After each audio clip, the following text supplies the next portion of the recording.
அனைவருக்கும் வணக்கம். என் பேர் வினோத். யாரும் இந்த வீடியோ ஸ்கிப் பண்ணிடாதீங்க. இது ஒரு முக்கியமான ஒரு பதிவு. கண்டிப்பாக எல்லாருமே பார்க்கணும். இது என்ன காரணம்னு பார்த்தீங்கன்னா, மீஞ்சூர் பகுதியில் இந்த வள்ளூர் ஊராட்சியில் பார்த்தீங்கன்னா, வாலாஜாபாத் நகரில் ஒரு முஸ்லீம் சமூகத்தை சேர்ந்த ஒரு 17 வயது ஒரு மாணவிக்கு ஒரு கொடூர சம்பவம் ஒன்று நடந்தது. அதை பற்றி தான் அந்த வீடியோ நம்ம பார்க்க போகிறோம். இது என்ன விஷயம்னு பார்த்தீங்கன்னா, அந்த ஒரு பெண்மணி தேர்வுக்காக படித்து கொண்டிருக்கும் போது அடையாளம் தெரியாத ஒரு 3 நபர்கள் திருட்டு சம்பவத்தில் ஈடுபடும் போது இதை பார்த்து அந்த பொண்ணு இதை தடுக்க முயன்ற போது அந்த 3 இளைஞர்களும் அந்த பொண்ணை கத்தியால வெட்டியிருக்காங்க. வெட்டும் போது அந்த பொண்ணுக்கு ஒரு 8 இடத்துல காயப்பட்டிருக்கு. சரிங்களா? 8 இடத்துல காயப்பட்டிருக்கு. அந்த ஒரு தவறை தடுக்க போன அந்த வீரமங்கைக்கு இந்த சமூகத்துல பாத்தீங்கன்னா கொடுக்கப்பட்ட பேர் பாலியல் சடங்குன்னு சொல்றாங்க. இது எவ்வளவு ஒரு நமக்கு ஒரு ஒரு கேவலமான விஷயம் தெரியுமா இந்த விஷயம்? ஏன்னா இப்போ நம்ம ஒரு அக்கா தங்கச்சிக்கும் இல்ல மத்த ஒரு பெண்மணிக்கும் நடந்தா, இது உங்களுக்கோ எனக்கோ நடந்தா நம்ம இந்த மாதிரி அந்த பாலியல் சென்டர் ஒரு வார்த்தை நம்ம பயன்படுத்துவோமா? ஒரு தவறை தடுக்க போன அந்த வீர மங்கைக்கு இந்த சமூகத்துல கிடைச்ச பேர் பாலியல் சென்டர். ஏன் சொல்றேன்னா, அந்த ஒரு சம்பவம் ஆரம்பத்தில் நடந்ததுல இருந்து இப்ப இது வரைக்கும் எல்லா இடத்துலயும் கிட்ட இருந்து எல்லா உதவியும் பார்த்து பண்ணது நாங்க. ஸோ அந்த ஒரு வீரமங்கையான ஒரு பெண்மணிய நீங்க உங்களால முடிஞ்ச ஒரு உதவி செய்யலனாலும் பரவாயில்ல. அந்த தவறான ஒரு பதிவை நீங்க சமூக வலைத்தளத்துல பரப்பாதீங்க. அது எவ்வளவு ஒரு அசிங்கமான ஒரு செயல் தெரியுங்களா? தயவு செய்து சொல்றேன். எல்லாருமே சரி, இப்போ அந்த பொண்ணுக்காக நிறைய பேர் குரல் கொடுக்குறீங்க. சத்தியமா இதை நாங்கள் வரவேற்கிறோம் கண்டிப்பா. ஆனா அந்த தவறான ஒரு வார்த்தையை தயவு செய்து பயன்படுத்தாதீங்க. ஏன்னா அந்த அந்த பெண்மணி பார்த்து நல்லா படிக்கக்கூடிய ஒரு பெண்மணி. இதுவரையும் படிச்சதுல பார்த்தீங்கன்னா அவங்க நிறைய இடத்துல நல்லா சாதிச்சிருக்காங்க. நாங்கள் அவங்க பெற்றோர்கிட்ட விசாரிச்சோம். சரிங்களா? தயவு செய்து சொல்றேன், அந்த ஒரு வீரமங்கையை நம்ம கொச்சப்படுத்த வேணாம். முடிஞ்ச அளவுக்கு அந்த பொண்ணுக்கு நடந்த சம்பவம் இனிமே யாருக்கும் நடக்கக்கூடாது. அதுக்கான நியாயம் நீதி அது எப்படி நம்ம அவங்களுக்கு வாங்கி தரணுமோ அதுக்கு நம்ம போராடுவோம். அது நம்ம ஒன்று சேருவோம். சரிங்களா? இதுல இன்னொரு முக்கியமான விஷயம், காவல்துறைக்கு நம்ம மிகவும் நன்றி கடன்பட்டிருக்கோம். ஏன்னா அந்த நடந்த சம்பவத்தப்போ தகவல் கொடுத்த உடனே அந்த இடத்துக்கு அந்த ஒரு அக்யூஸ்ட அவங்க அரெஸ்ட் பண்ணிட்டு கூட்டு போனாங்க. அதுக்கப்புறம் நேற்று ஒரு கோரிக்கை முன் வைக்கும்போது, நான் உங்களுக்கு நாளைக்கு, அதாவது இன்னைக்கு காலைல 10 மணிக்குள்ள உங்களுக்கு ரிசல்ட் சொல்றேன், என்னன்றது எத்தனை யாருன்றது நான் கண்டிப்பா நான் இது பண்றேன், அரெஸ்ட் பண்றேன்னு சொன்னாங்க. ஆனா நைட்டு அரெஸ்ட் பண்ணிட்டாங்க. சரிங்களா? இதுல காவல்துறையோட செயல்பாடு பார்த்தீங்கன்னா ரொம்ப முக்கியமான விஷயம். எல்லாருமே இந்த பொண்ணுக்கு கிடைக்க வேண்டிய நீதி நியாயத்துக்காக போராடுவோம், குரல் கொடுப்போம். எல்லாருமே வாங்க. சரிங்களா?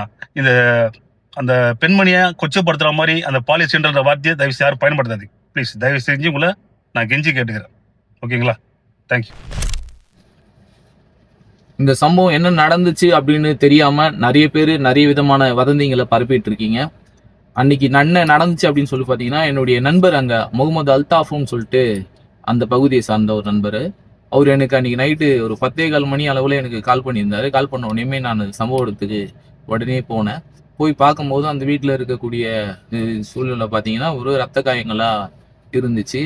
அதே போல் அந்த ஒரு கஞ்சா போதையில ரொம்ப மோசமான நிலையில ஒரு பையனை மட்டும் பிடிச்சி வச்சிருந்தாங்க அந்த பகுதி மக்கள். உடனே அவனை காவல்துறையில ஃபோன் பண்ணி வர வச்சு அந்த பையனை காவல்துறையினரிடம் ஒப்படைச்சோம். அந்த பொண்ணு ஆகாஷ் மருத்துவமனையில, மீஞ்சூர்ல இருக்கக்கூடிய ஆகாஷ் மருத்துவமனையில அந்த பொண்ணு சிகிச்சைக்காக துரை சந்திரசேகர் அவருடைய தம்பி வினோத் அவர் ஹாஸ்பிட்டல்ல போய் சேர்த்திருந்தாரு. முழுக்க முழுக்க அந்த பொண்ணுக்கு ஒரு நடந்தது மிகப்பெரிய ஒரு அநீதி. இந்த அநீதியை கண்டிச்சு நிறைய பேர் சமூக வலைதளத்துல பதிவுகள் போட்டிருக்கீங்க. நிச்சயமா அதெல்லாம் நாங்க அவங்களுக்குலாம் எல்லாருக்கும் நன்றியை தெரிவிச்சுக்கிறோம். ஏன்னா அந்த பொண்ணுக்கு ஒரு நடந்த அநீதியை கண்டிச்சு இந்த மாரி யாருக்கும் அந்த மாதிரி நடக்கக்கூடாது அப்படின்றத கண்டிச்சு நிறைய பேர் வீடியோ போட்டிருக்கீங்க. ஆனா ஒரு சில பேர் என்ன பண்ணிருக்கீங்க அப்படின்னு பாத்தீங்கன்னா, என்ன சம்பவம் நடந்துச்சு, என்ன ஆச்சு அப்படின்ட்டு தெரியாமலேயே வீடியோ போட்டிருக்கீங்க. அதுதான் ஒரு வருத்தத்திற்குரிய செயலா இருக்கு. என்னன்னு பாத்தீங்கன்னா, நேற்றைய தினம் பாத்தீங்கன்னா அன்னைக்கு நடந்த அந்த பொண்ணுக்கு திருட போயிருக்காங்க. ஒரு 5 நபர்களோ 3 நபர்கள் கொண்ட கும்பலும் அந்த வீட்டில் திருடுறதுக்காக முன்னாடியே பிளான் பண்ணி அந்த வீட்டில் எப்படி போனால் எப்படி வரலாம் அப்படின்ற மாதிரி அவங்க திருடுறதுக்காக போயிருக்கிறானுங்க.